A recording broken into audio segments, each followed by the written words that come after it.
We have Paul Davie. There he is.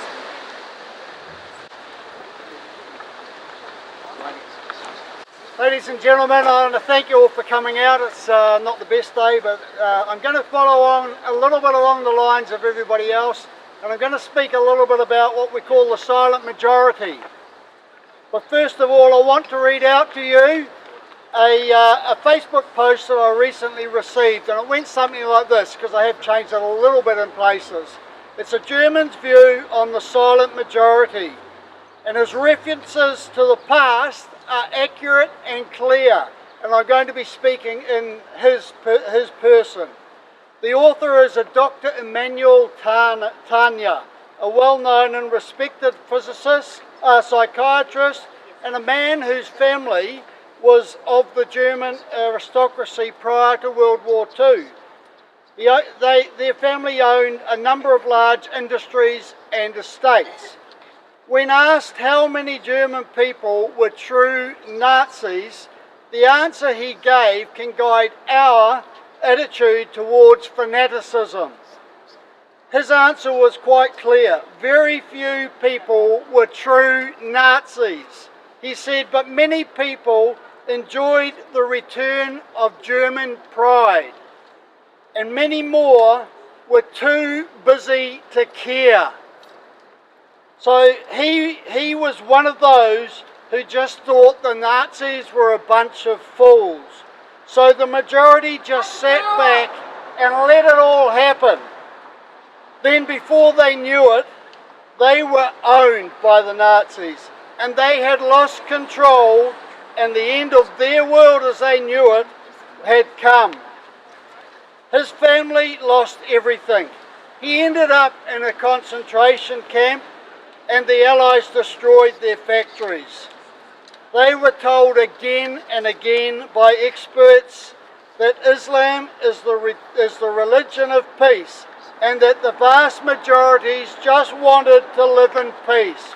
Although this unqualified assertion may well be true, it is entirely irrelevant.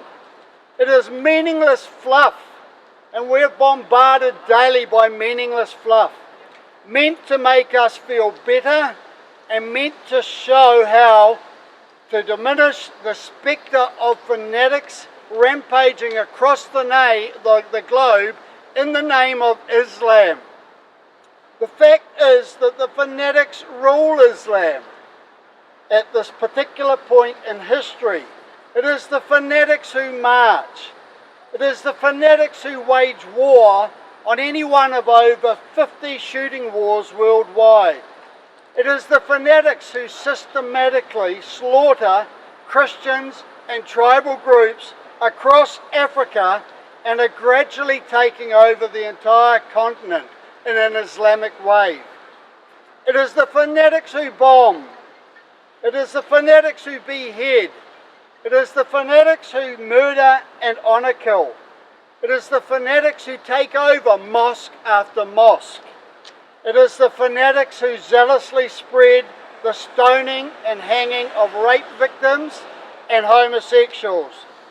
It is the fanatics who teach their young to kill and to become suicide bombers. The hard, quantifiable fact is that the peaceful majority, the silent majority, is cowed and extraneous. They are irrelevant. Communist Russia was mainly comprised of Russians who just wanted to live in peace. Yet the Russian communists were responsible for the murder of 20 million people. The silent majority was irrelevant.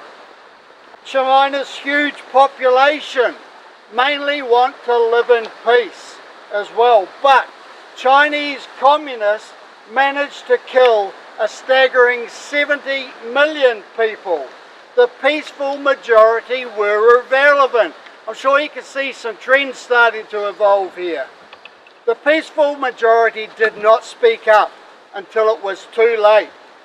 Islamic prayers have been called over our parliament. Islamic prayers have been called over the radio waves over our country. And Jesus has been removed from the parliamentary prayer. because it is too contentious and it is offensive. To whom is it offensive? Not 90% of this country's population.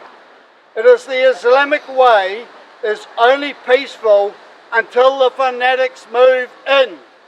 In New Zealand and Australia, and in indeed many other countries around the world, many of the most commonly consumed foods have halal certification. And every single meat product that comes out of AFCO Meatworks is halal certified because they supply an international market. Just look at the back of some of the most popular chocolate bars and other food products in your local supermarkets. Food on aircraft has become halal, just to appease a privileged minority who are now rapidly expanding throughout the world. In the UK and many European countries, the Islamic communities refuse to integrate. And there are now dozens of no-go zones in those countries where the police will not go. They fear to tread. Sharia law prevails there. Because the Islamic community and those refuse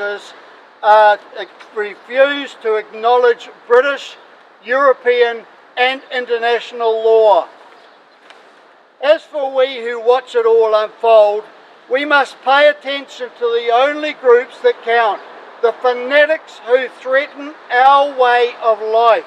Anyone who doubts the seriousness of this issue and just deletes that email without sending it on is contributing to the passiveness that allows the problem to grow. Get involved. So how does this relate to New Zealand?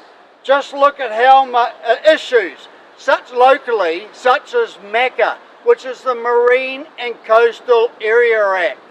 Under that act, there have been 600 claims on every single centimetre of the New Zealand coast. Just one instance that will eventually mean that the restriction on 87% of the New Zealand population access to those beaches. So take a look at the restrictions on gun ownership in New Zealand and the forced buyback scheme. An immense and unconstituted reaction to the events of March 15 in Christchurch by a government that is intent on squashing our basic human rights, our rights to free speech, our rights to freedom of expression, our rights that are enshrined under the 1990 New Zealand Bill of Rights Act. And they are being dictated to by the UN. I remember when anybody who spoke about Agenda 21 was called a conspiracist theorist. Now it is openly available for everybody to read. So is Agenda 30, so is Agenda 50. So believe me, it is not finished. We have a government that seems to believe there is no requirement to consult on issues that change the fundamental fabric of our society. Point in case, the United Nations Global Compact on Safe, Regular and Orderly Migration. An agreement signed up to by this coalition government in virtual secrecy. They waited until about the second to last day of a parliamentary sitting to even put it out into the public spectre before they went off to Morocco, sat down and signed up to it without any overriding concerns. It has the potential to change our society to the extent that it could quite quickly become unrecognisable if we do not stand up, fight back and demand that we defund the United Nations and take back our sovereignty and empower our citizens in the running of this country. We don't believe that just taking off our signature from this compact is sufficient. United Nations is controlling the political parties that currently run this country, like it or not. Yes, our freedoms are under attack from this government and from Main Street media. The Main Street media are targeting anyone who does not espouse the socialist rhetoric of most of the mainstream political parties, and they are expounding them and labelling them as right-wing supremacists, and the latest one is white supremacists. Well, let me tell you that supremacy and extremism exists at all degrees of the political and racial spectrum. It always has, and it always will do. The socialists and communists that we currently call a government have adopted the fascist and Nazi regime's tactics of oppressing anyone who dissents and then labelling them as the fascists and Nazis, extremists and white supremacists. Help us to tell the government and the media, stop, before it's too late, because if we remain silent, the silent majority. Thank you. Thank you.